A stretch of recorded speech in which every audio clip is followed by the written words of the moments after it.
And as you can see here behind me, the waves are very impressive, as you guys were just showing in the video before, and it's been drawing a crowd of people down here as well, walking up to the point to feel the power of the waves and in some point feel the wetness of them as well. The roiling waves happen a few times a year, but are always an impressive show of Mother Nature's power.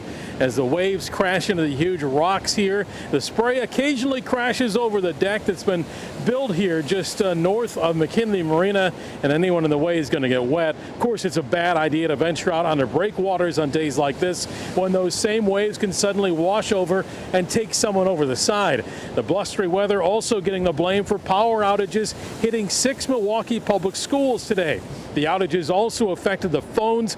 Dismissals took place at normal times at the schools, though, which included Hawley, King, McDowell, Green Bay Avenue, Spanish Immersion, and Nisquera, where the kids told us the power outage was the talk of the school day.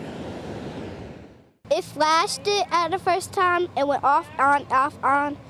But then one of my classmates, Eli, he said he's afraid of the dark, and he said that someone's keep on messing with the lights, but we said no one was messing with the lights. It's just the rain.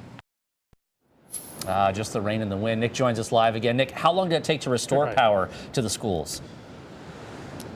In most cases, it was less than an hour to get that power back on, but some interesting time for those school kids. And as we continue to look down here, you can see there's a few people out here trying to surf, which we do see from time to time on Lake Michigan. And if ever you were going to do it, today would be the day to do it here.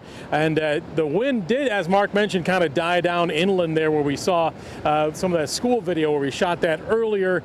But certainly here, the winds have continued to be quite impressive and quite a sight for people out here to catch a look.